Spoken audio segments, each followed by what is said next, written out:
Saudações, caras e caras. Preto Louco mais uma vez trazendo Pode Mesmo pra vocês. E eu não tô sozinho, né, Tolão? Dá a mãozinha aqui, porque você agora tá com nós e não sai mais. É isso daí. Efetivado aí depois do nosso test drive. E a gente vai fazer um programa super diferente hoje, né? Mas antes disso, aquela aguinha, aquela respirada. Uma pipoquinha pra curtir a Boa. história. Então a gente já volta ao som do Pode Mesmo. Pode mesmo, pode mesmo. Aqui é nós por nós, na paz ou no veneno. Pode mesmo, pode mesmo. Ideia de 1000 graus, no sol ou no sereno. Pode mesmo, pode mesmo. O que tá na voz, o sistema tá tremendo. Pode mesmo, pode mesmo. É isso aí, família. Estamos de volta e hoje a gente vai falar sobre uma parceria que nós fizemos. Uma parceria fantástica com a Pai, mas a gente vai trazer duas pessoas maravilhosas para falar sobre isso. Representam Exatamente. Quem é que vai trazer toda essa história, falar um pouquinho dessa caminhada e explicar o serviço fantástico que a Pai desenvolve em Sorocaba? Eu acho que já tem mais de 60 anos essa caminhada aqui em Sorocaba. Eu trouxe aqui Cássia e Valquíria. Sejam bem-vindas, meninas. Muito obrigado. Gente, prazer. A gente tá de casa nova, para vocês perceberem, né? Um estúdio mais amplo, que agora podemos ter essa junção. E essa parceria que foi estabelecida o ano passado, a gente demorou um pouquinho para começar, porque a gente, né? Para começar, tem que começar bem feito, né? Tá finalizando coisas ainda, Exatamente, né? ainda no processo, porque realmente a gente tem que fazer jus a essa parceria tão grande, tão nobre, e um trabalho maravilhoso, que eu sei que muita gente já conhece aqui na cidade e tal, mas seria muito bacana a gente ver também por trás, né, da história da Pai, quem é que faz isso, quem que tá construindo e fazendo isso. Antes da gente falar da Pai, eu vou pedir para vocês duas falarem um pouquinho da caminhada de vocês, né, para que realmente o que trouxe vocês à Pai e por que nós estamos aqui hoje. Valquíria, você quer começar a falar? Posso começar. Pode ser? Quer assim? Pode ser. Fala um pouquinho sobre você pra gente, para os nossos ouvintes aí. Bom, eu me chamo Valquíria. Eu sou uma mulher negra, falo americana porque, enfim, estudo relações étnico-raciais também, então é um conceito aí de Lélia Gonzalez, por isso que eu uso isso na minha mini bio. Tenho 30 anos de idade, sou formada em serviço social, mas trabalhei muito tempo como educadora social, então, na verdade, eu me considero educadora social antes de assistente social. Trabalho aí com políticas públicas há 10 anos e tô na PAI há 9 anos, né? Na verdade, entrei na PAI como estagiária, há 9 anos atrás, estagiária de serviço social. Aí trabalhei muito tempo como educadora social. Aí trabalhei como assistente social.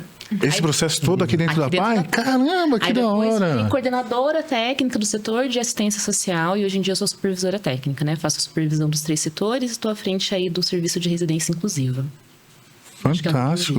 Nossa, um pouquinho. Construir sua carreira aqui. Construir. Que maravilha. E aí tem, enfim, a parte acadêmica que eu acho que talvez seja menos importante, né? Dentro dessa... Olha, Tem outros processos todo. Além de dentro da PAI, né? Que Total. você participa. Participo de outros movimentos sociais, enfim. Tem uma empresa que se chama Fenda, que é voltada para assessoria em acessibilidade na parte cultural. Olha só, então, isso é muito importante falar sobre isso depois. A gente, por exemplo, fez assessoria do Frestas, que está agora no SESC, por exemplo. A gente fez outras assessorias também para o SESC nos anos anteriores, peças de teatro, enfim, cinema, coisas nesse sentido. Tem um sócio, que é o Anderson, né? Que ele que é o artista, na verdade. Eu venho mais com a parte técnica e ele vem com o olhar da arte, né? Uma simbiose que funciona bem, Exato, essa parceria funciona bem. Mas já trabalhei na política de saúde, trabalhei no Lúcio Montoro, trabalhei com universidade pública, enfim, trabalhei com várias outras coisas. E cheguei na PAI pelo interesse justamente na pessoa com deficiência, mas acho que pela possibilidade das intersecções, assim. Acho que para além de trabalhar com pessoa com deficiência, a gente trabalha aqui com corpos dissidentes, pessoas que estão fora da norma, que trazem muita arte, que trazem muita possibilidade de vida para além da norma. E é o que mais me encanta nesse trabalho. Maravilha, bacana. Cássia? Eu sou Cássia, eu tenho 32 anos, sou sul-mato-grossense, gosto muito de trazer minha terrinha. Bacana. Sou mãe do Luiz, vou citar ele, senão ele morre do coração. Por favor. Um abraço pro Luiz aí.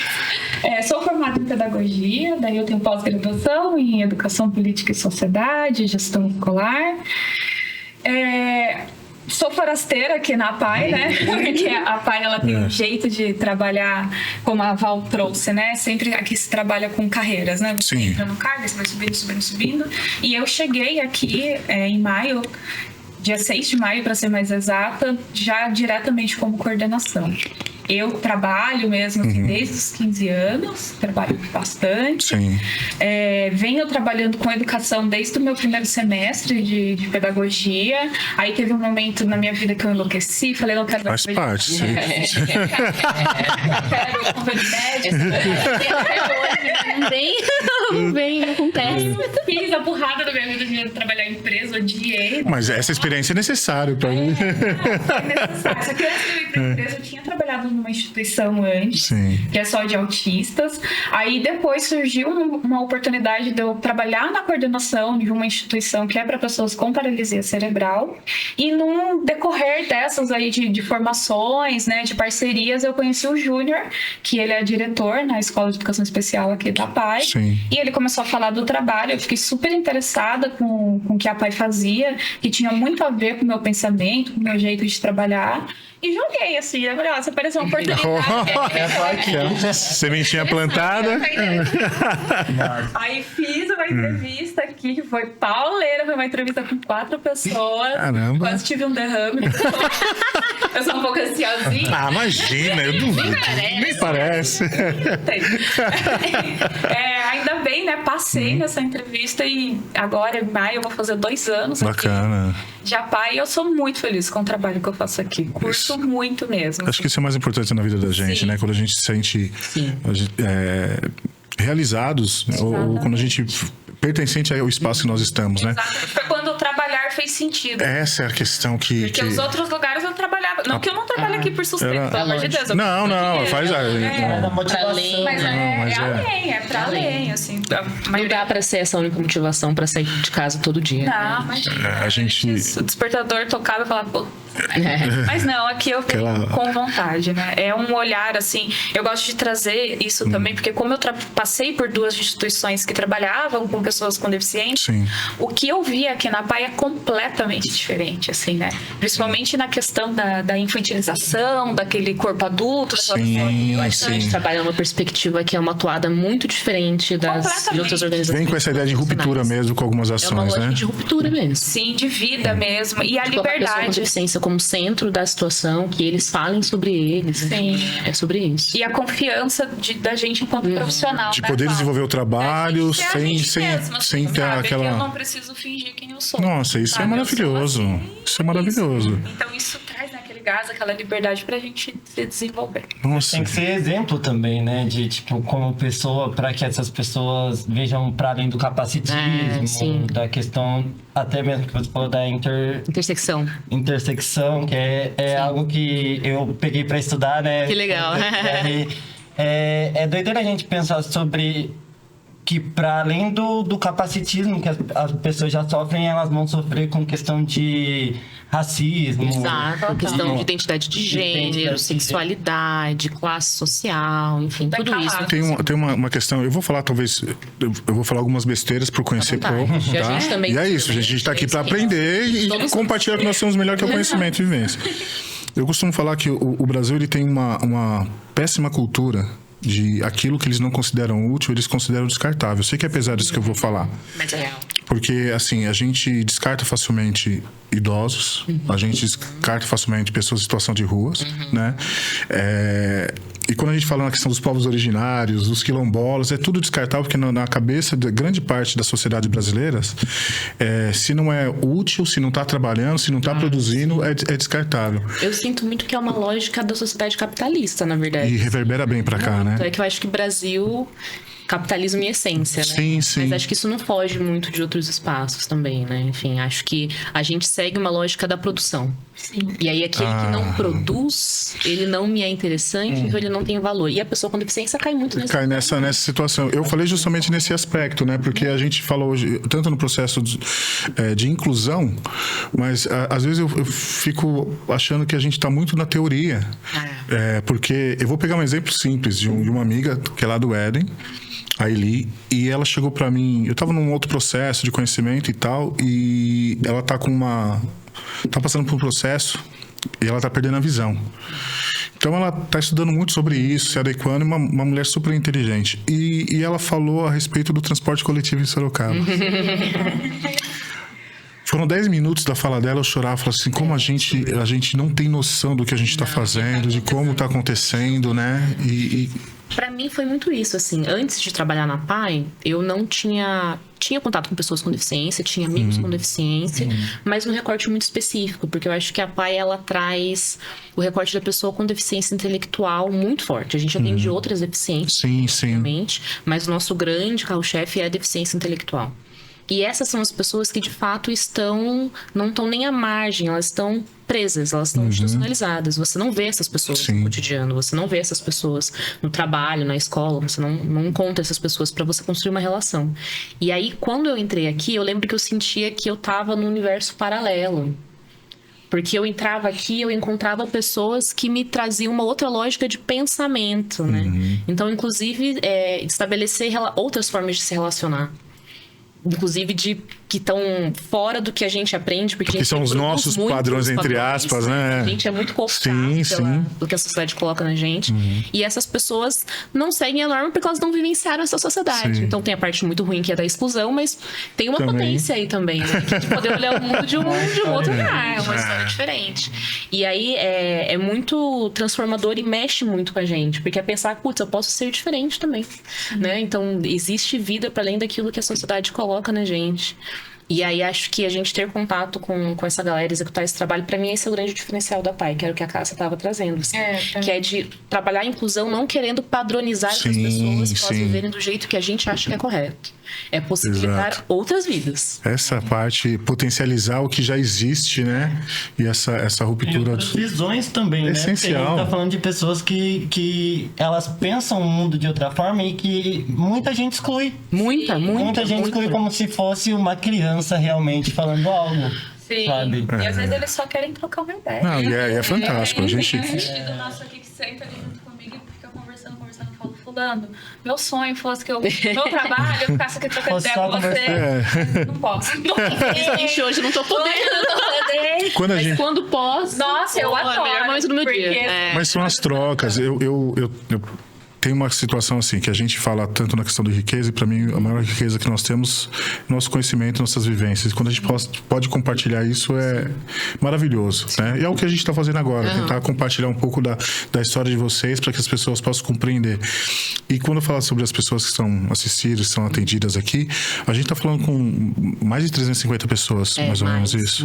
Muito mais hoje. Porque assim, vou falar um pouquinho Por favor. da PAI hoje em dia, né? Então, a PAI tá no território de Sorocaba há 57 anos.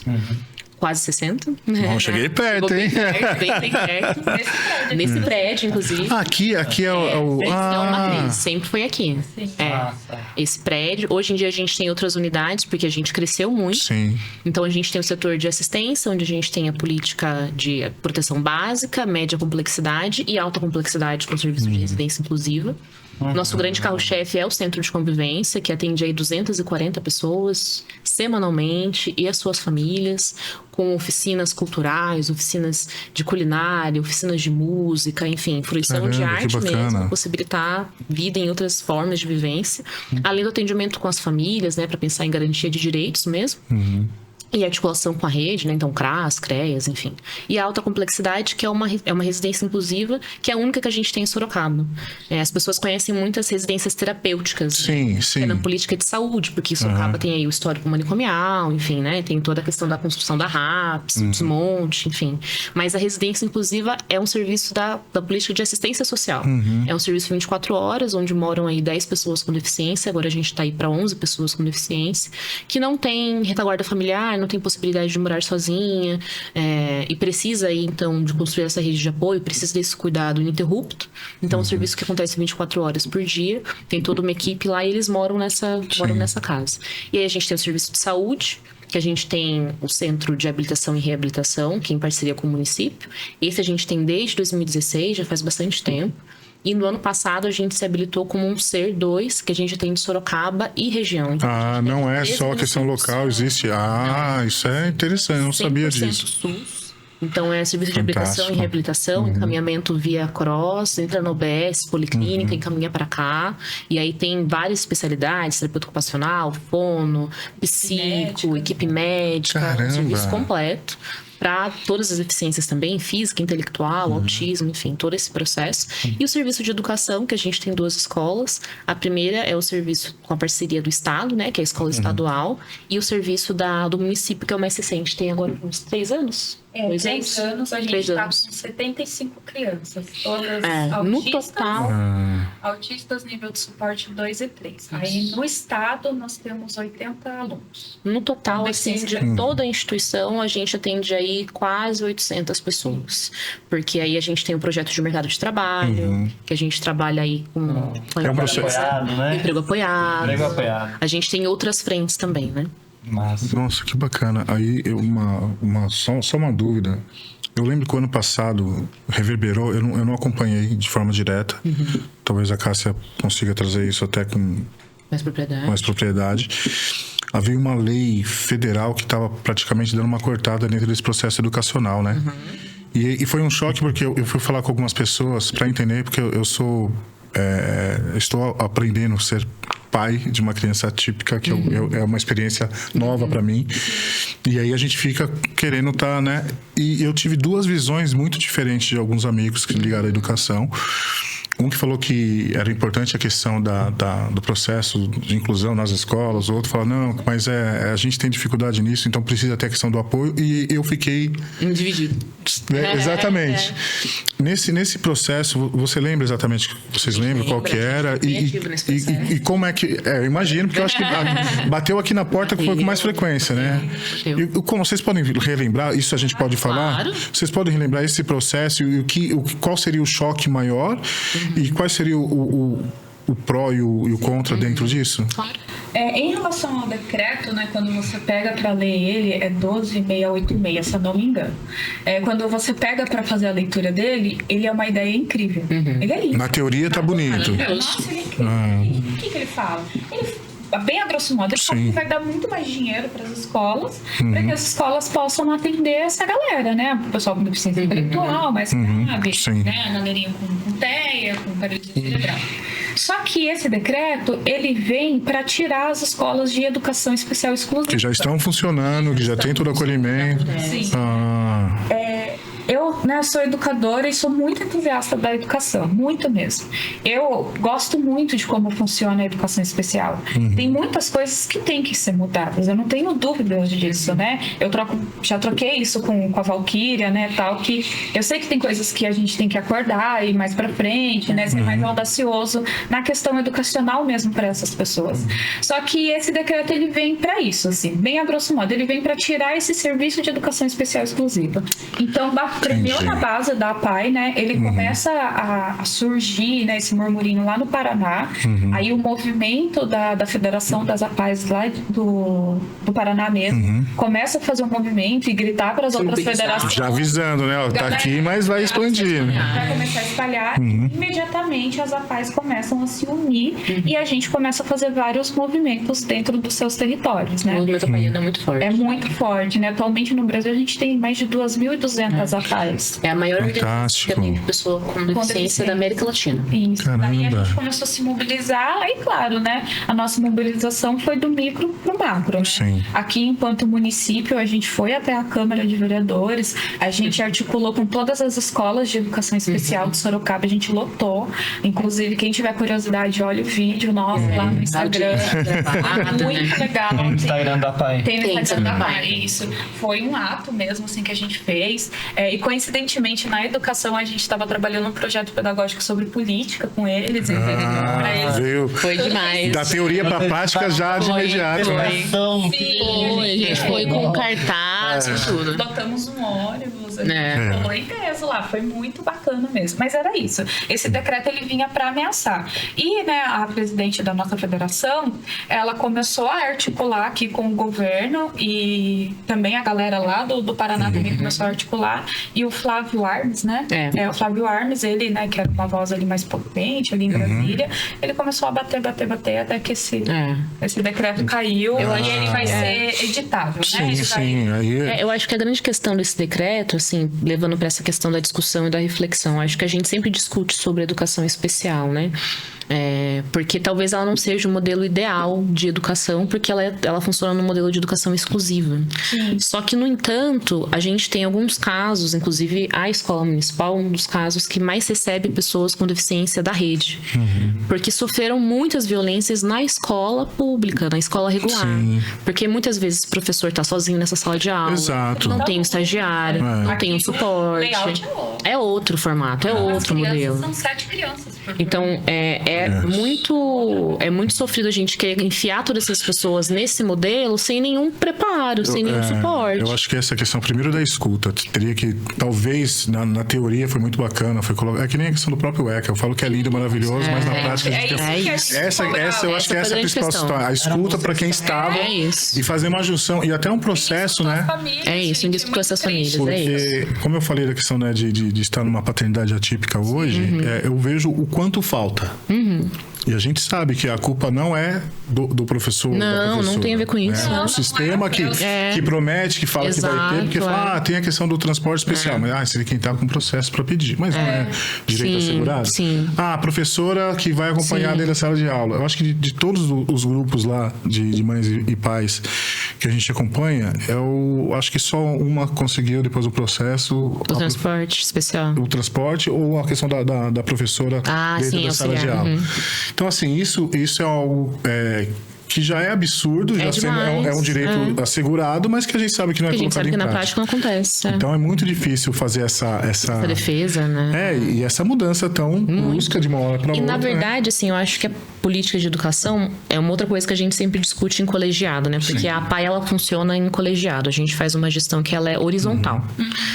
Então, cada setor tem as suas coordenações, a direção, eu faço supervisão de todos os setores, e a gente tem a LID, que é a nossa gestora, que faz essa parte administrativa e também fica à frente de toda a instituição. A gente sempre está discutindo e debatendo, porque a gente faz política pública, né? Então, a gente, inclusive, está nos conselhos, a gente está no conselho do CMDCA, que é o Conselho da Criança e Adolescente, a gente está no Conselho Municipal de Assistência Social, enfim, a gente sempre está nos espaços públicos para debate, para poder debater mesmo.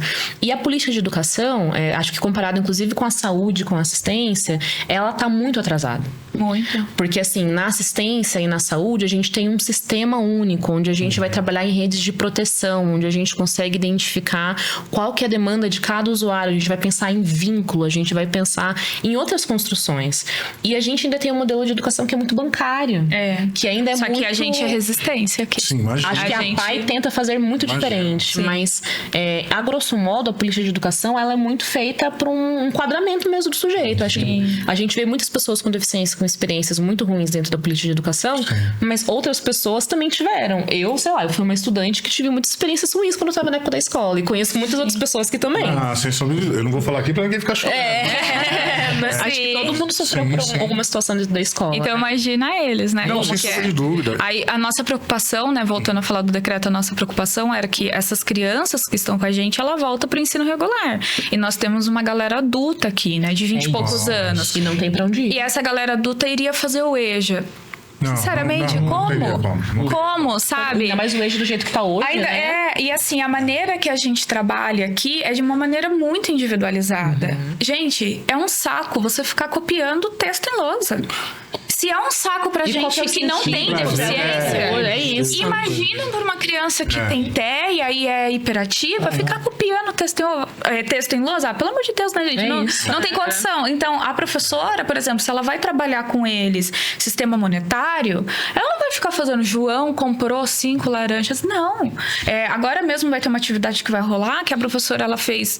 Olha só, né, como é complexo. Ela fez uma receita de mini donuts com eles. Então, eles fizeram produção textual e matemática, né? E ciência também, né? Porque tem que crescer lá um negócio e tal. Eles vão fazer a venda desse mini donuts aqui na PAI. É surpresa. Vão fazer a venda desse mini donuts aqui porque eles querem dar um rolê na feira.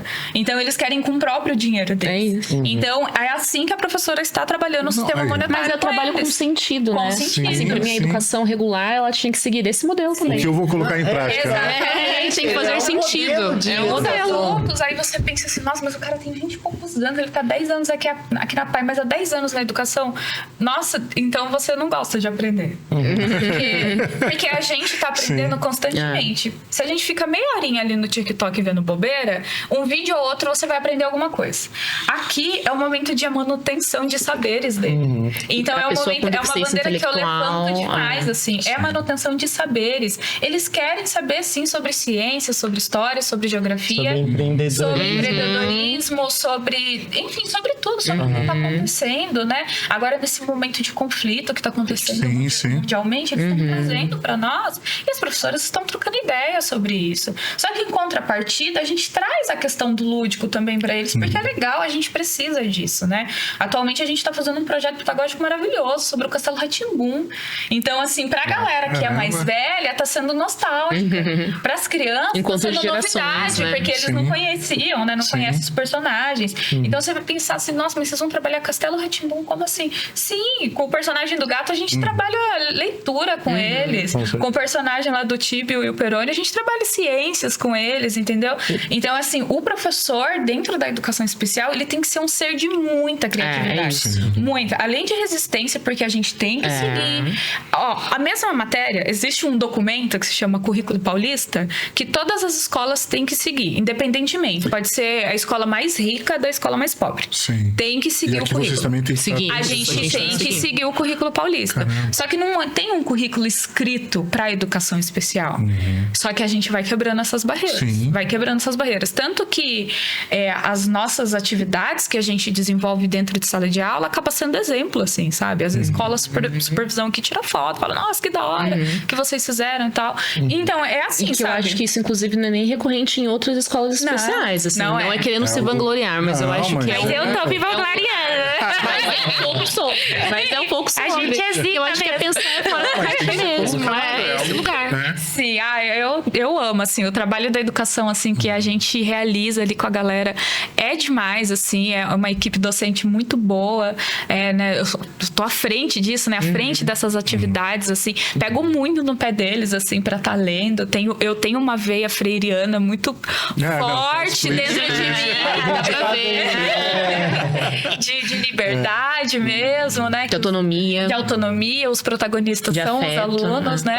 E um diferencial nosso ali também dentro da educação, que além de trabalhar toda essa parte pedagógica, a gente trabalha uma outra vertente que se chama currículo funcional natural. A gente separa essa metodologia, acontece uma vez na semana, que é na sexta. Ela acontece todo dia, né? Só que na sexta é um foco maior, onde a gente ensina autonomia para essas pessoas, sejam as crianças e os adultos. Então, por exemplo, hoje no currículo funcional, a professora ela vai ensinar a lavar roupa. Então, a gente pede uma muda de roupa para as famílias, eles vão lá no tanque e aprendem a lavar a própria roupa. Vai ser limpeza da sala. Eles vão aprender a limpar a própria sala, cuidar do próprio espaço. Aí surge a dúvida, né? Como que trabalha o currículo com as pessoas que têm uma mobilidade, né? Mais reduzida e tal. A professora, ela trabalha com autocuidado naquela pessoa mesmo, porque ela quer ficar bonita, então é um momento de cuidado com o cabelo, higiene bucal, enfim, são coisas que acontecem no dia a dia, mas a gente deixa um dia na semana, assim, pra focar nisso, assim. Então, às vezes, você pode passar aqui de carro, você vai ver os meninos tirando lixo da escola e colocando ele no container. Nossa, mas vocês estão escravizando os meninos. Não, gente. Faz São parte de um tudo processo. velho. Eles têm que aprender a fazer as coisas. Eles são adultos, sabe? Daí faz parte do processo. O currículo funcional, pra quem tiver curiosidade, assim, de pesquisa. É bem legal. A autora se chama Marise Supino. É muito legal a maneira que ela aborda essa questão da autonomia mesmo da pessoa com deficiência, assim. E é treino, gente. Treino de amarrar sapato, colocar o próprio sapato, pentear o próprio cabelo. A gente faz treino de banho. Então, significa que a professora para tudo para treinar aquela pessoa a tomar banho sozinha. Porque pai e mãe não não é para sempre. Exato. Os atendidos da APAE têm sorte de estar ali na RI, onde, né, quem precisa de cuidados tem E a gente sabe ainda que são poucas vagas para o município de Sorocaba. Não, exatamente. A gente tem uma RI desde 2022, mas a gente sabe que tem muita demanda no município. Porque é isso, é uma população que está envelhecendo. Antes a expectativa de vida da pessoa com deficiência era muito menor. Hoje em dia a expectativa é maior. Sim. E aí essas pessoas passam por um processo de envelhecimento que não é tão tardio, né? Elas começam a envelhecer já com 40 anos, pela questão do diagnóstico mesmo. E seus pais também, seus cuidadores também estão envelhecendo, né? Então, enfim, infelizmente a gente vê outras organizações e outros espaços que trabalhavam com a pessoa com deficiência que não é na lógica da autonomia, que não é na lógica da independência. Então essa pessoa foi criada a vida inteira para ficar presa num lugar sem saber se cuidar, sem saber se alimentar, sem saber, enfim, fazer as coisas básicas da vida. E são pessoas com tanta potência. Muita. Vão parar, sei lá, na rua, pode ser provável. Exato, E aí, que grande é um lugar maioria. muito inóspito Muito. pra qualquer pessoa, né? Ou então vão para que a gente sabe que tem muitos serviços de comunidades terapêuticas. É muito comum. Muito comum. Eu fico com receio em alguns aspectos assim. Não, mas eu tô falando enquanto crítica. Sim, sim. Tranquilo. Não é bom. É que às vezes eu não consigo disfarçar meu semblante. Né? As pessoas, né? Não é bom. Não, é legal, mas Não é bom. Inclusive, enfim, são clínicas particulares a maior parte das vezes, são clínicas que são muito afastadas da cidade. Isso faz a gente questionar por que é tão afastado, o que tem que ser tão, o que tem que ser escondido, que ninguém pode ver. Que reabilitação que é essa, que não é na vida cotidiana? Volta a luta antimanicomial também, tá né? totalmente que entrelaçado. o mesmo caminho. É o mesmo caminho, é a mesma lógica. E aí muitas pessoas com deficiência são colocadas nesse espaço também. Mas eu queria saber sobre essa questão dos auxiliares, né? Nas escolas públicas e municipais. Vocês têm algum link com esse pessoal? Ou são as escolas públicas mesmo que... Não, é um processo da prefeitura, né? Então são terceirizados, são empresas que são terceirizadas para fazer essa contratação. Sim. Mas vocês nunca tiveram um processo de, sei lá, serem convidados? Não, o que seria bem massa, né? Não, inclusive... A gente tenta há muitos anos fazer capacitações. A gente tem um projeto maravilhoso que se chama Capacita Rede, que é uma proposta da gente fazer capacitações para a rede pública, que o nosso grande sonho, na verdade, era fazer um processo de fato de transformação da rede regular, entendeu? Olha só que parada louca. É em cima disso. Lei 10.639. E a primeira coisa que dentro dos nossos coletivos era que esse processo de formação seria feito inicialmente com os professores, com os diretores da escola, para que eles pudessem compreender que não era só chegar no mês de novembro fazendo umas bandeirinhas, falar sobre feijoada e ter alguém para tocar o berimbau. Isso, fazer uma baiomizinha. Sim, na moda, né? É um clássico. Se esse é um processo de mais de 20 e poucos anos, quase 30 anos, e a gente falando de como é importante ter essa aproximação e esse processo de formação com quem está lá dentro ou para quem vai adentrar, eu imagino desses processos de inclusão também, porque chega e fala, olha, nós já temos essa expertise, nós temos essa vivência, algumas coisas podemos fazer dessa forma e tal, e aí a galera só fala assim, não, a gente pega aqui, faz uma terceirização, valor mais em conta, não tem a responsabilidade do servidor público que está lá e segue o jogo. Sim. Né? Então, isso dói e a gente sabe que vai ser uma das rupturas aí que vai demorar um pouco mais, até né? porque é isso, assim, a gente está no terceiro setor, enfim, faço muita defesa do terceiro setor. Não, para mim é essencial, né? Inclusive no que a gente faz, mas a gente sabe também as problemáticas do terceiro setor, né? Hoje em dia, em Sorocaba, a maior parte dos serviços essenciais, seja em saúde, seja em educação, seja em assistência, são todos terceirizados. Sim. E isso tem a ver com uma questão de baratização mesmo do serviço, é mais Exatamente. E ser mais barato, muitas vezes não tem qualidade. Eu posso falar do trabalho da PAI, porque existe um comprometimento, uma ética da nossa diretoria, do nosso colegiado, dos profissionais que estão aqui, da gente fazer um trabalho que seja bom, qualificado, enfim, mas inclusive esse trabalho é bom, qualificado, é em parceria com a rede pública, tanto que é tudo 100% gratuito, mas não vem só disso, né? A gente tem que fazer muito evento para conseguir falar sobre isso. Essa qualidade.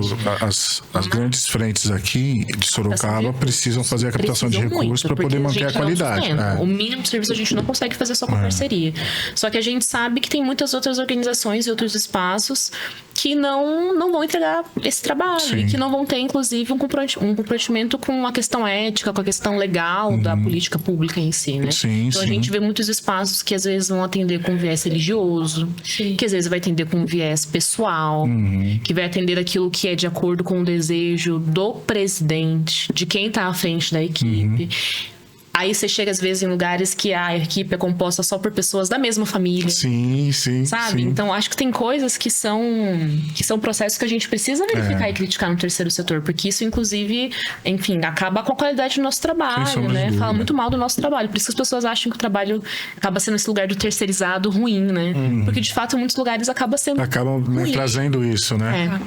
Em relação aos auxiliares que você trouxe, aqui o nosso layout de sala de aula, como eu tinha dito, né, anteriormente, as crianças são no máximo 7 crianças por sala. Aí nós temos uma professora pós-graduada em autismo e uma auxiliar de sala que esteja cursando pedagogia.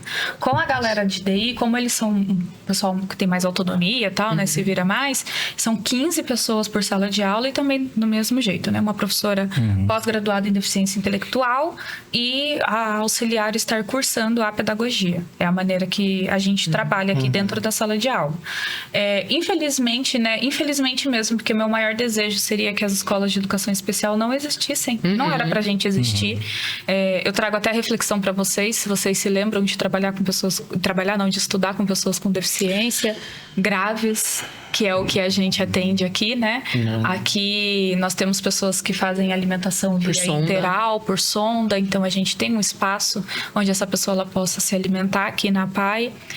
Tem questões assim também, se for pra gente trazer até mesmo nossas lembranças como adolescente, como que seria para você adolescente ali no 8º, primeiro ano, você vendo o seu colega comendo e derrubando comida, porque às vezes ele tem alguma dificuldade de mastigação. E aqui não é visto isso, né? Entre eles, assim. Claro que tem as zoeiras entre eles, brigas, mas não namoros, tão grave como era... assim como é a vida de qualquer pessoa. Bom, né? Sim, que tem, com certeza. Tem que ter, né? Tem que ter, só que não é como a gente vive dentro do ensino regular, né? Infelizmente mesmo. Eu não queria que existisse. Não, mas a gente precisa existir. Em cima dessa sua colocação, Nossa, que situação, né? Eu sou o mais velho dentro do espaço desse exato momento. Agora, algum tempo. Não, eu espero. Estender durante muito tempo sendo o mais velho, né, cara? Porque o dia que você empatar comigo, senão que eu já fui, né? Mas você me fez refletir agora e dá um aperto no coração, porque a gente sabe dos vacilos que a gente dá também, né? Ah, claro. Porque, assim, o meu processo educacional é no período da década de 80. Sim. É uma outra realidade, né? Outra geração. Totalmente diferente. E uma geração que não tinha perdão, não. Não tinha perdão. A gente... bullying. Bullying a gente foi aprender esses dias atrás. Sim. Então, assim, não é que a gente tem orgulho disso. Claro. Se a gente parar pra pensar com um pouco mais de empatia, com um olhar mais humano, a gente vai falar, meu Deus, o que foi que eu fiz ou o que foi que eu não fiz? Sim.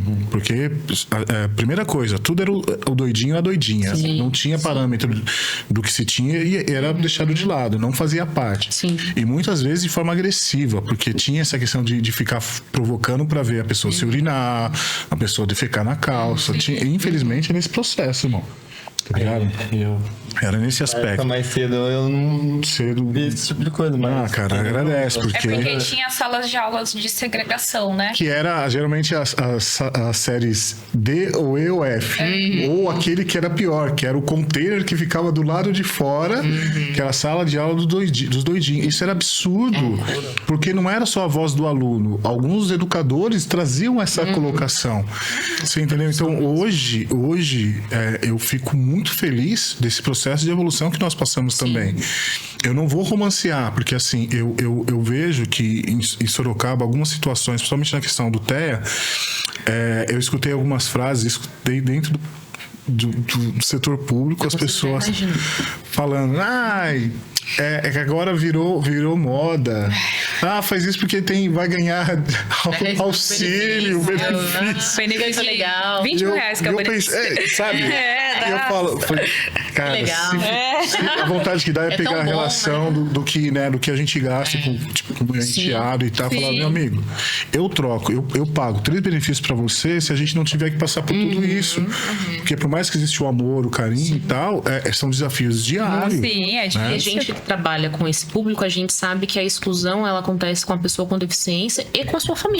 Automático. Tanto que, por exemplo, a gente tem grupos específicos para as famílias, por exemplo, cuidando do cuidador, enfim, com roda de direitos. Porque a gente, às vezes, pega mães que majoritariamente são as cuidadoras, são mulheres, né? Sim, Isso não é os uma mãe, pais é uma vão tia, embora. uma irmã, enfim. Sempre uma mulher. E aí essas mulheres não... Tem mulheres que vieram pra cá, estão cuidando dos seus filhos há mais de 15, 17, 20 anos e nunca foi no centro. Exato. Não sabe o que é ir no shopping. Porque, inclusive, não tem mais convívio com a família, porque a família parou de sair com essa mulher, né? Enfim, não dá pra ela ir pras festas de família, porque o filho sempre é um incômodo. Que a rede de apoio familiar, ela se Não dá pra ser rompe. relação, se rompe totalmente. É. Então, assim, é uma exclusão que essa pessoa vive e a sua família também, sua cuidadora também. Então, é muito violenta, né? É um processo que é muito violento. Não, e é uma questão que, né, hoje eu tô há 4 anos, né, indo para 5 anos. E foi um processo muito diferente, porque eu lembro que quando eu assumi meu relacionamento com a minha atual esposa e tal, alguns amigos e algumas amigas fizeram algumas colocações. Olha, você tá preparado? Tem certeza onde você tá entrando? Você é um cara que a gente sabe que tem pouca paciência. Tá? Que eu faço a cara de mal, eu tenho que fazer de vez em quando. Você tá ligado? A primeira coisa que a gente pediu hoje pra ele, seja paciente, por favor. Mas é uma questão de um aprendizado, a gente compreender, mas o que eu vejo de tudo o quanto a minha esposa ela teve que ceder, ou ela teve que deixar de fazer, para mim é algo que, sabe, é extremamente desafiador, né? E quando as pessoas tentam falar, não, isso é uma dádiva, é uma questão divina. Poxa, sabe, eu acho que olhar dessa forma, sei lá, é romantizar demais, porque eu sei o quanto isso pesa, principalmente nessa questão social que deixa de ter vida social. Sim. Eu lembro de uma situação dela me ligando, porque ela discutiu com uma senhorinha dentro do ônibus, que a senhorinha falou que o meu enteado estava sendo muito mal educado, falando muito alto. E com colar, sabe? Só, a gente vai ter que escrever na testa e tal. Isso. Então, essa questão das pessoas não compreenderem e já excluir dentro de um processo. Né? Porque aí, na verdade, o que é especial, o que é aquele. E aí vem na lógica de romantizar, de infantilizar, o que é o anjo azul, o que é especial, o que é legal, é só a pessoa com deficiência que é docilizada. Sim. Agora, a pessoa com deficiência que expressa suas vontades, seu desejo. Mas você não expressa suas vontades, seu desejo? Isso é recorrente, assim. A gente sair com a galera, ou então de às vezes chega profissional, mas eu queria que fulano de tal ficasse sentado o tempo. Mas você quer ficar sentado o tempo todo? Pelo amor de Deus. Exatamente. Ou tipo, você tá pedindo pra ele, e por quê? Você explicou pra ele se tem algum motivo? É só porque você quer? Sim. Aí automaticamente a pessoa é difícil. Essa pessoa é difícil. A gente já teve profissional que entrou aqui um dia e foi embora no mesmo dia. Você tá brincando, sério? Juro, já aconteceu. E a gente, tudo bem, até melhor.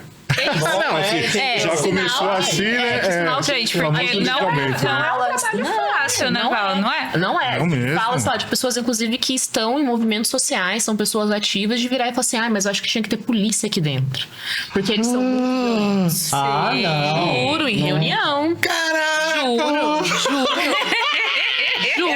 Te juro. A gente tem que chamar um amiguinho de canto pra conversar com ele. Não, mas aí eu tenho que falar no meio da reunião mesmo, que foi o que eu tive que fazer. Tipo, você tá ouvindo o que você tá falando? Tipo, não faz sentido. Inclusive, você é uma pessoa que é você tá indo no movimento, inclusive, discutindo sobre a questão da não militarização, de quanto a polícia é violenta com pessoas pretas. Enfim. Você sabia? O quê? Minha paciência? Minha vontade vai.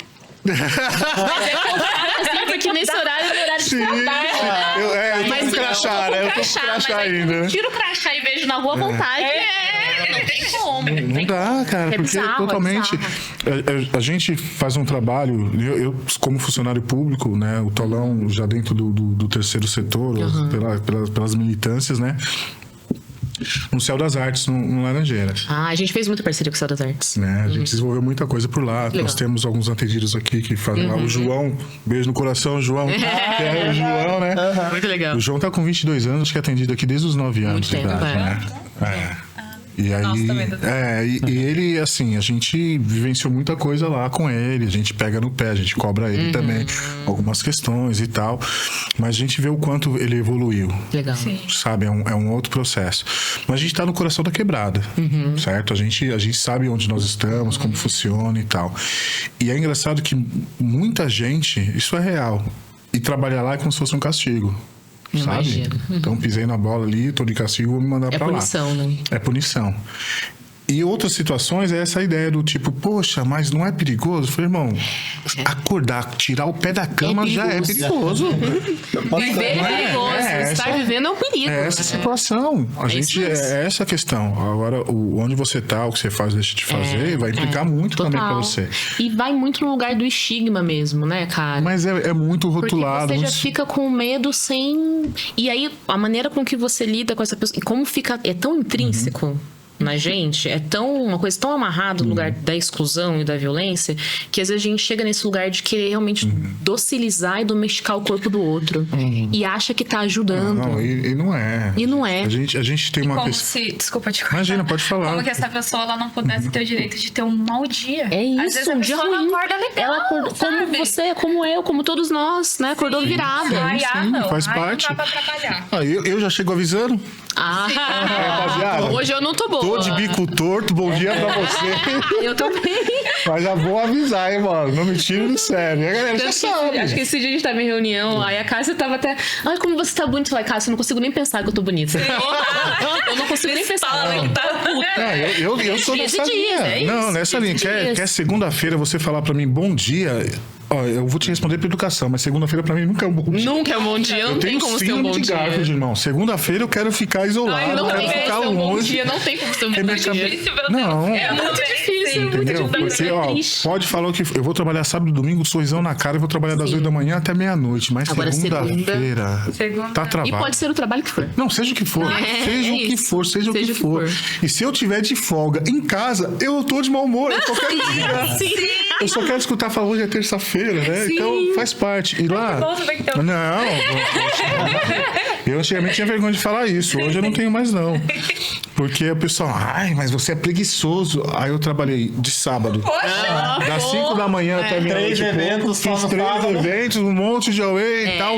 No domingo, 8 horas, estava lá e cheguei em casa 2 horas da manhã. Aí na segunda-feira eu tô indo trabalhar com um olho desse tamanho. E Tava gandaiando, eu não claro. bebo, eu não como carne, né? Eu falo como carne porque é desse tamanho, mas eu não bebo, eu não como carne. E eu só escuto o Bruno já tá ligado sobre isso. Onde eu chego, os caras, nossa, hein, mano, tem que maneirar, hein? Tá bebendo demais. Eu nem bebo também, onde parece.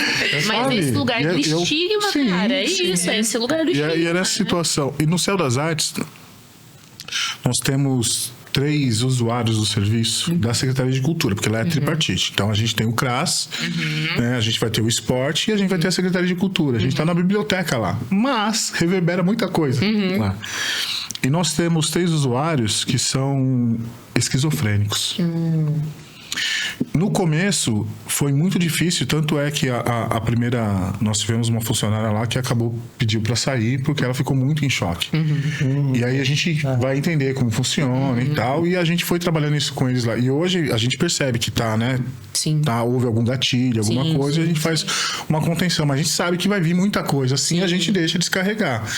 A gente só teve problema lá com o militar. Militar porque ele entrava cantando um hino, né, marchando, e ele queria treinar táticas de guerra com um monte de criança perto e tal. Então, esse a gente tem um pouquinho mais de dificuldade em se fazer. Mas a gente compreende e a gente vai fazendo algumas abordagens na ideia do primeiro fazer o acolhimento, entender, olha, você é bem-vindo aqui, só toma cuidado, né? Quando você for pular aqui com as crianças pequenininhas, porque lá é quase uma creche também, você tá ligado? Todo mundo reunido ali, né? Do Intergeracional.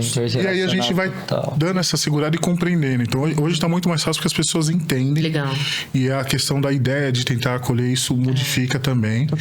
Uma coisa que a gente ainda precisa, né, tá nesse processo de realmente conseguir acionar a rede também, porque lá a gente faz essa contenção, mas a gente sabe que tem que... Precisa, né? Sabe, Equipamento de saúde mental. É super necessário. Precisa disso. Total. Super necessário, Total. né? Então a gente trabalha muito intersetorialmente porque é isso, né? A gente já falou das intersecções, não é só uma pessoa com deficiência. A gente tem pessoas com deficiência que também tem uma esquizofrenia, também tem uma depressão, também tem uma... Enfim, vários outros diagnósticos, né? Sim. E precisa que a rede funcione, mas eu acho que o grande... que você falou do exemplo, né? Que as pessoas agora estão acostumadas, para mim a palavra é o vínculo. Tanto que, assim, eu acho que o nosso principal recurso de manejo, seja em todos os setores, é o vínculo. Porque quando essa pessoa desorganiza, seja qual for o motivo, quando ela olha pra mim e ela lembra que eu sou a pessoa que tô com ela todos os dias e que ela pode confiar em mim, vai ser diferente. Sim. A gente vai conseguir construir ali ela vai confiar, ela vai entender que eu não quero o mal dela, enfim, a gente vai conseguir chegar em algum lugar. Claro que vão ter situações que a gente vai precisar fazer uma contenção física, nunca agredindo a pessoa, mas sempre pensando na questão da proteção dela mesmo, né? Mas é sempre o último recurso. O primeiro sempre vai ser o manejo do vínculo, do contato, do olho no olho, do abraço, né? A gente... Por isso que é desafiador, porque para pessoas que às vezes têm questões com o corpo, de toque, é difícil, mas a gente cede o nosso corpo. Sim. Né? Botar o corpo para jogo mesmo, estar ali no contato com a pessoa, né? Então é realmente um desafio. É um desafio gigantesco. A nossa principal ferramenta. São coisas, né? Pode falar. Por favor. Eu ouvindo aqui vocês conversando e eu fico pensando no quanto vocês estão na vanguarda da educação. E eu não tô falando só da educação especial, eu tô falando da educação como um todo. Porque é um processo que todo mundo deveria ter direito, sabe? Aquela questão que você falou que seria bom que não existisse para que a gente conseguisse fazer isso num todo. É fato, porque a PAI é de 1954, é isso? 57, eu acho. 57 é a nossa. A nossa. A 54 é do Isso. A primeira, né? Isso mesmo. E aí é um processo muito grande, né? Passar por tudo isso, por momentos como ditadura, momentos... E que foi se adequando também. Porque essa PAI que é assim, hoje em dia, não era assim. Não era assim, gente. Né? Eu tô aqui há 10 anos, mas, por exemplo, eu conheci pessoas que trabalhavam aqui antes e que estavam acostumadas com outro modelo de trabalho. Sim. Que esse espaço que hoje em dia é um gramado, era um campo com areia, que as pessoas ficavam ali na areia esperando os seus pais virem te buscar. É isso que eu ia perguntar. Nesses últimos tempos, vocês acham que vocês conseguiram avançar muito mais? Muito. Porque 54 pra cá é... Muito. E temos muito ainda avançado, tenho certeza disso, não tenho dúvida, mas acho que tem muito avanço. Mas uma característica que eu queria trazer é que, por mais que tenhamos aí 2.200 APAIs, cada PAI trabalha de maneira... Tem uma metodologia a parte? Isso, a parte. Cada uma tem a sua. Tem a PAI que tem uma veia mais religiosa, tem a PAI que tem uma veia mais artística. Eu acho que o que pega mais com a questão das APAIs, e que vai pegar com a questão do terceiro setor novamente, é o território.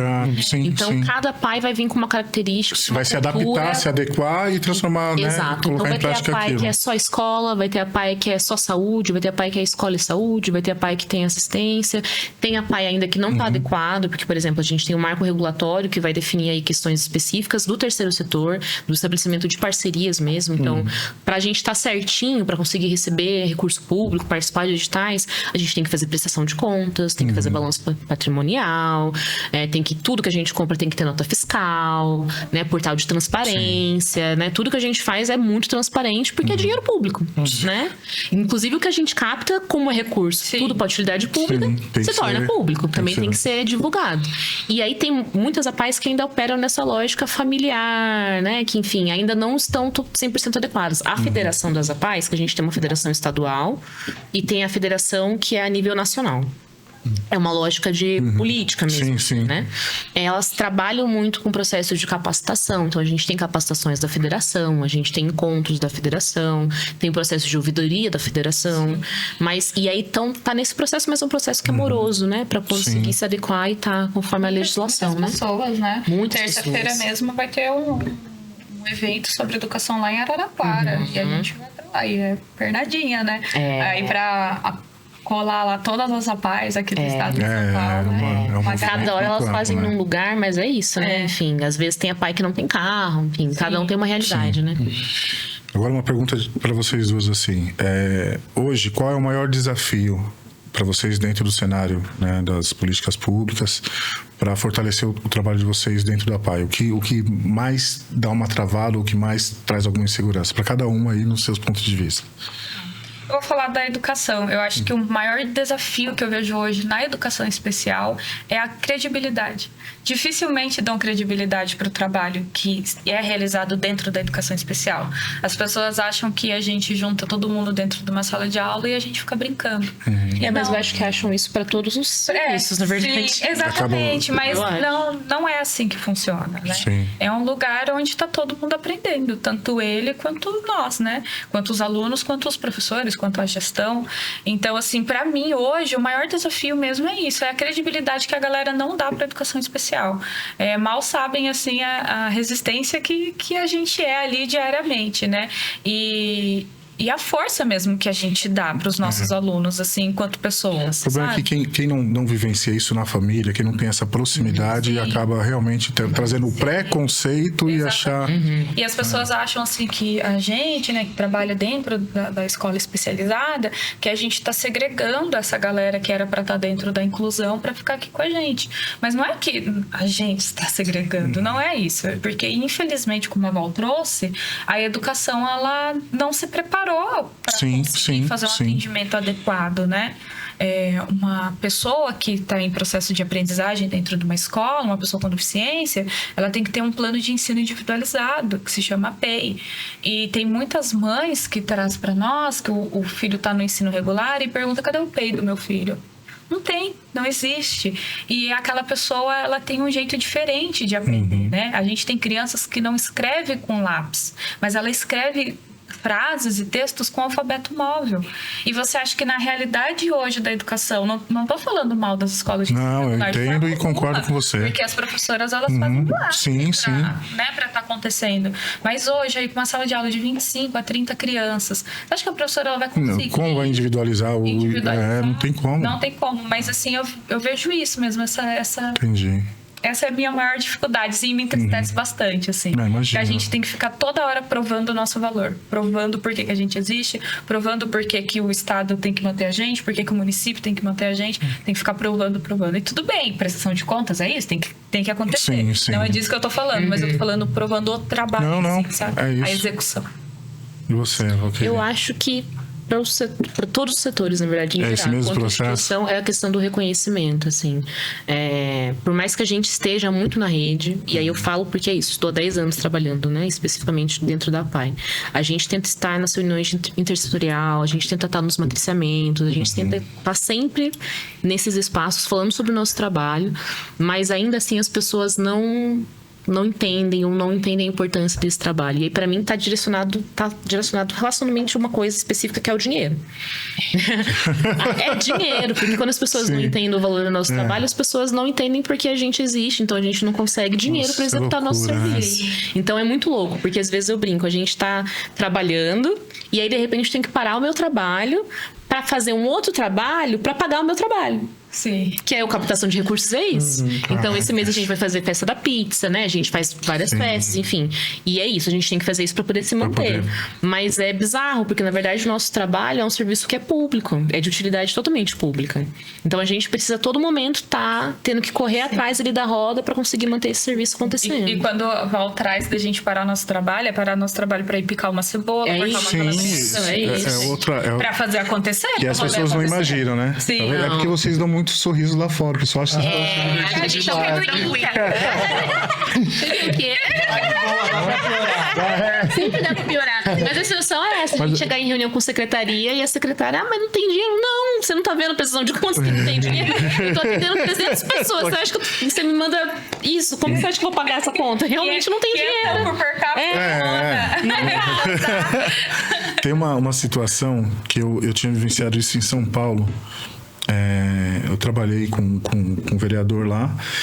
Ele foi, isso há muito tempo atrás, foi o primeiro a trazer as academias ao ar livre. Na verdade, não era academia para o ar livre, era academia para os idosos. A ideia que ele tinha era nesse aspecto, porque ele identificou que o processo das pessoas de envelhecer estava acontecendo e a cidade não estava se adaptando e tal. E aí, dentro desse processo, colocava algumas ações que eram para pessoas com limitações de movimento e tal, e a questão de inclusão para cadeirantes e tal. Em todas as praças que foram colocadas, todos esses materiais que eram um processo mais inclusivo foram destruídos com muita rapidez. E eu tinha falado isso antes da implementação da academia ao ar livre, dos brinquedos, foram os brinquedos lá no Céu das Artes. E o primeiro brinquedo inclusivo foi para cadeirantes, onde é aquela barca, né? Balanço e tal. Destruíram em 2 semanas. Subiam 50, e não era para brincar, era para destruir. E a percepção que eu tive era, aquilo que não está na sua vida, no seu cotidiano, você descarta muito fácil. E, infelizmente, as pessoas não têm essa empatia ou se sensibilizam, né?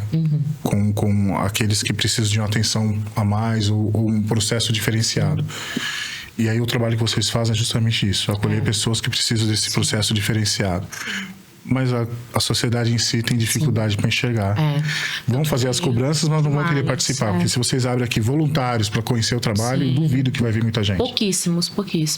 Mas é de se afetar mesmo, assim, que eu acho que é exatamente o que você trouxe. E com todas as pautas. Sim, em todas. Em todas. A gente tem que se rever a todo momento. Porque, por exemplo, eu sou uma mulher negra, então a questão étnico-racial, que é meu principal tema de estudos, eu sempre estou pesquisando, porque me afeta diretamente. Sim. Né?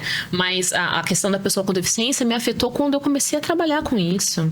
Né? Você teve essa aproximação e começa a enxergar um outro mundo, né? Por exemplo, hoje em dia, se eu vou numa balada e eu não vejo uma rampa, você já faz... eu já fico puta. Que merda, que espaço é esse? Eu já arranjo treta, né? Que é esse lugar. Se eu entro num espaço que, sei lá, muita questão sona, putz, mas aí fulano não consegue vir aqui jamais, né? Por isso que fulano sai de casa, a gente se sensibiliza de outro jeito.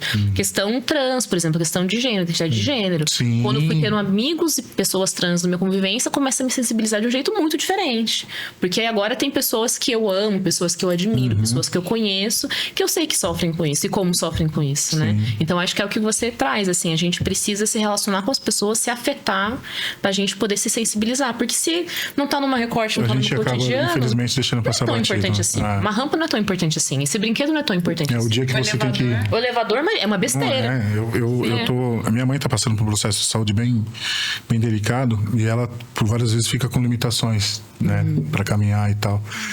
E aí a gente vai percebendo isso, para entrar no carro, para sair, quando a gente precisa de uma cadeira de roda para poder levar em algum lugar e tal. Isso machuca. Só que a gente, eu tô passando por um momento. E as pessoas são diariamente nesse aspecto, né? E as pessoas se esquecem que elas podem se tornar. Exatamente. Isso é nossa. E que muito possivelmente se tornarão. Porque a gente tem dados aí, os principais dados do IBGE trazem que a maior parte da população com deficiência é também a população idosa.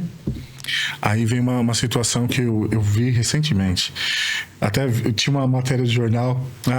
Idosa com 42 anos sofre acidente. 42 anos? Caramba, isso. E era da década de 50, década de 60. Você ter 42 anos já era. Se você pegar, faça um teste vocês. Pega programa Silvio Santos 1988. Nossa, sim, eu vi. Aí você, quantos anos? 22 anos. Nossa, cara. O cara parecia que tinha 50. Você entendeu? A gente tava mais acabadinho. Você veio desse que vim nessa leva. Mas a gente vai mudando, vai se adaptando. Só que a gente ainda não foi se adequando de forma correta. Que é uma treta pesada. E eu falei isso em outro programa, né, Bruno? A respeito de motorista de ônibus. Teria que ter um processo de conscientização para essa galerinha, porque a falta de paciência que tem com idosos e tal é gigantesca. Mas não é só em Sorocaba. É geral. Total. É geral. A gente tem muito esse desafio com o transporte especial, né? Eu, além de trabalhar aqui, trabalhar na empresa, eu também trabalho com o IGESC, que é o Instituto de Gestão e Cidadania Cultural, que é uma frente do sindicato dos rodoviários, né? Que é dos motoristas. E eles são os responsáveis por todo o transporte coletivo que tem na cidade. E aí, a gente já fez várias conversas pensando nessa questão mesmo da capacitação para os motoristas de ônibus, para as AGBs, enfim, o pessoal que está nesse suporte, porque tem muitas situações que a gente recebe diariamente, ou que a gente visualiza de capacitismo, de exclusão, de violência, justamente por conta dessa galera, às vezes, não tá capacitada, enfim. E aí tem algumas capacitações, eu sei que estão rolando algumas capacitações agora, mas a gente tá tentando fazer essa capacitação com eles há bastante tempo. Sim. Só que quando a gente vai se aproximando, a gente vai entendendo que o processo é muito mais complexo do que a gente imagina, né? Infelizmente, né? Porque aí tem a frente, sei lá, da empresa terceirizada, tem o sindicato, tem a prefeitura. É uma teia. Você vai, literalmente é uma teia, não é uma teia de cuidado, é uma teia negativa, né? Até você conseguir achar. Não sei o que, o motorista, aí a gente vai lá e chega e conversa com o motorista, putz, mas mudam a minha rota sem eu saber, e não sei o que lá. Aí você fica, puta. O cara, né? A gente de mau humor na segunda-feira vai entender que também é trabalhador e tá passando por isso. Demais, desafiador demais. Meninas, eu quero agradecer a participação de vocês nesse novo formato, nesse novo período, né? Nessa nova casa também do Pod Memo. Parabenizar pelo trabalho de vocês, que é fantástico. Aliás, parabenizar a PAI em nome de vocês. Tá? Muito obrigado aí também pela parceria estabelecida.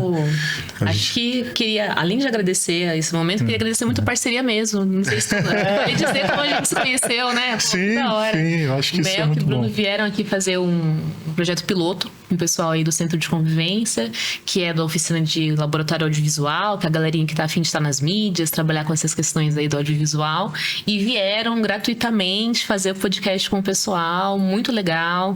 Aí eu falei, pô, vamos fazer isso aí aqui então? Vamos montar uma parceria. E aí deu super certo, a gente tá muito animado mesmo. O trabalho de vocês é impecável, que vocês fizeram aqui na sala. Pô, deu uma. Não, parece outro lugar. Mágico, né? É uma sala de. É uma sala de arte-terapia. Arte-terapia aqui. Na segunda-feira, mas agora. No sábado. Aos sábados vira um estúdio. E a gente... Muito legal, assim, parabéns. Muito obrigado mesmo, a gente tá muito feliz. Como a gente tinha falado, né? A gente tinha muita vontade de fazer algumas coisas, mas havia uma limitação que nós tínhamos, né? E agora está sendo um desafio muito positivo, porque a gente consegue fazer outras coisas, trazer os artistas, as bandas que queriam se apresentar. Agora a gente tem condições de acolher. Sim. Mas eu fico muito feliz por estar fazendo parte de um processo de construção também, né? Em outras vertentes aí que vocês estão desenvolvendo, a gente vai estar junto. Coloco aí a equipe à disposição, né? E a nossa equipe também está crescendo.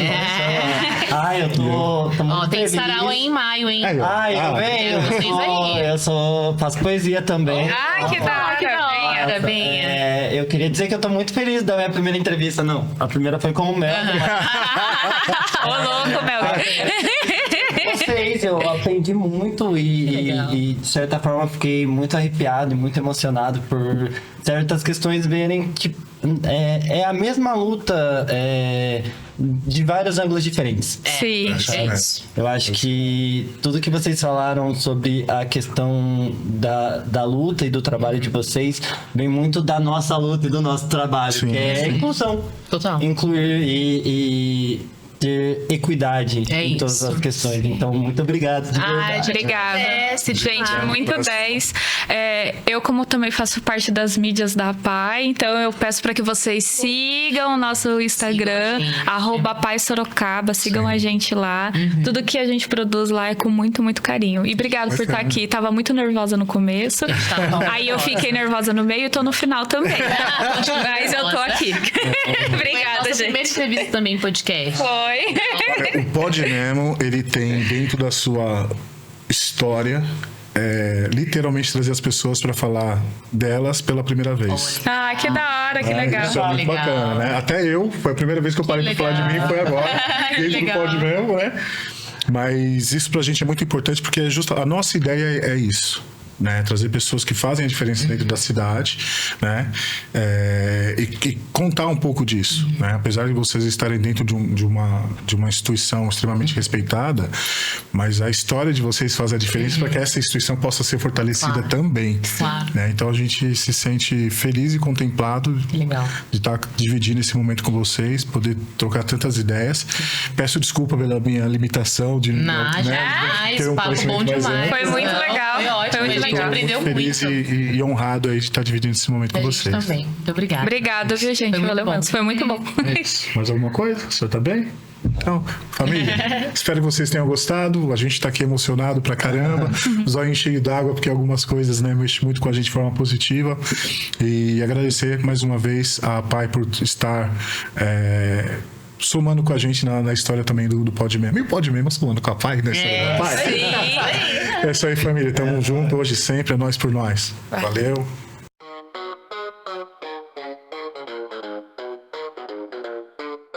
Foco, força e fé, vivam e vivendo. Pode mesmo, pode mesmo. Aqui é nós por nós, na paz ou no veneno. Pode mesmo, pode mesmo. Ideia de 1000 graus, no sol ou no sereno. Pode mesmo, pode mesmo. O que tá na voz, sistema tá tremendo. Pode mesmo, pode mesmo.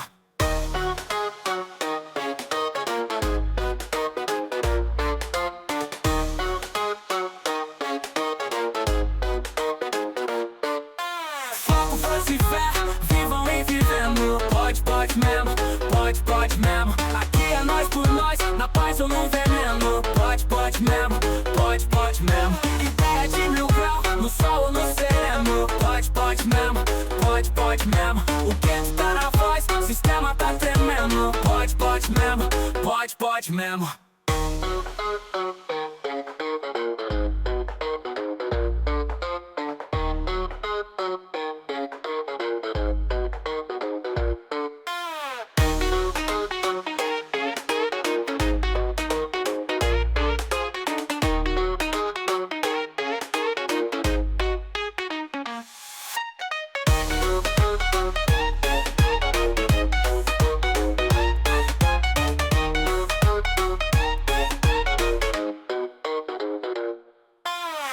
Força e fé, vivam e vivendo. Pode mesmo, pode mesmo. Aqui é nós por nós, na paz ou no veneno. Pode mesmo, pode mesmo. Ideia de 1000 graus, no sol ou no sereno. Pode mesmo, pode mesmo. O que tá na voz, sistema tá tremendo. Pode mesmo, pode mesmo.